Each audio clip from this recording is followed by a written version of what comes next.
Dalam dekade awal abad ke-20, sebuah penemuan luar biasa mengubah wajah sains dan kedokteran selamanya. Marie Curie, seorang ilmuwan brilian, menghadirkan dua unsur radioaktif kepada dunia, polonium dan radium. Namun di balik cahaya terang penemuan ini, tersembunyi bayang-bayang yang mencengangkan. Fakta mengejutkan, sebelum kita bahkan memahami konsekuensi dari paparan radiasi, komunitas medis mulai menggunakan radium secara meluas. Dokter meresepkannya untuk berbagai kondisi, dari kanker hingga nyeri sendi, dengan harapan memberikan keajaiban penyembuhan. Para wanita muda yang bersemangat bekerja di pabrik cat yang mengandung radium, dengan bangga mengaplikasikan cat bercahaya ke jarum jam. Tak satu pun dari mereka mengetahui bahwa mereka berpose pada ancaman yang bisa merenggut hidup mereka.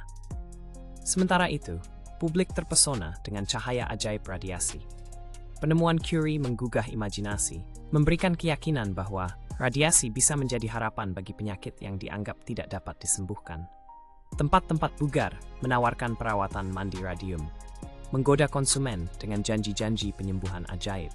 Namun, semua itu berujung pada tragedi yang belum pernah terbayangkan. Dalam jangka waktu singkat, banyak dari pekerja ini mengalami kerusakan permanen, serta penyakit yang berkaitan dengan paparan radiasi, penyakit yang pada saat itu belum dipahami oleh siapapun. Kala itu, belum ada peringatan tentang bahaya radiasi. Sejarah mencatat tragedi ini sebagai bagian dari penelitian yang belum matang, di mana eksperimentasi mengalahkan keselamatan.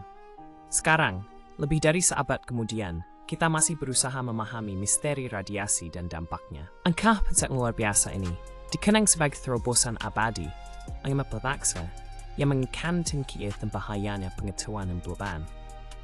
Di tengah riuhnya perubahan dan kemajuan ilmiah awal abad ke-20, Marie Curie muncul sebagai seorang pionir yang menantang batasan pengetahuan manusia. Penemuan unsur radium dan polonium yang membuka jalan bagi pemahaman mendalam tentang radiasi, bukan hanya mengguncang dunia sains, tetapi juga memicu serangkaian pertanyaan yang rumit mengenai dampak dari penemuan itu.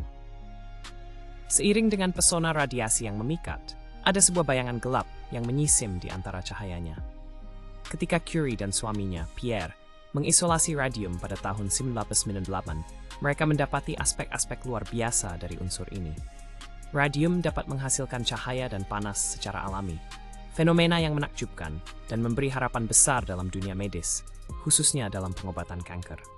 Para ilmuwan dan dokter berduyun-duyun mengadopsi terapi radiasi, percaya bahwa mereka menemukan senjata baru untuk melawan penyakit yang sering dianggap sebagai kutukan. Namun, di balik kesuksesan itu tersimpan risiko yang belum sepenuhnya dipahami. Banyak yang tidak tahu bahwa paparan berlebihan terhadap radiasi dapat menyebabkan konsekuensi fatal. Sejumlah pekerja di laboratorium dan para dokter yang menerapkan terapi ini tanpa perlindungan yang memadai mulai merasakan dampaknya. Gejala-gejala aneh muncul, dari penyakit kulit hingga kerusakan organ, hingga kematian mendadak yang membangkitkan rasa takut yang mendalam di kalangan ilmuwan dan masyarakat. Keterbukaan pikiran Marie Curie terhadap penemuan ini seolah menjadi pedang bermata dua.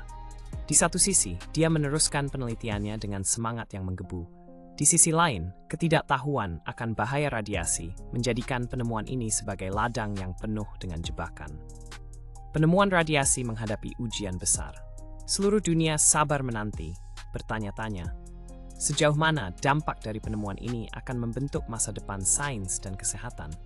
Dengan pelajaran berharga yang belum sepenuhnya diserap, dampak dari radiasi menuntut pendekatan yang lebih hati-hati.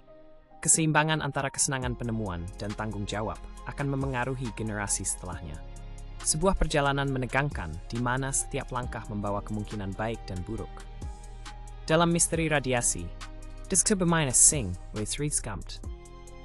Den juben want to covers, så mi hakun mixup ting nine school, then to retreat to was drank him at the thipsimus ilmian smai.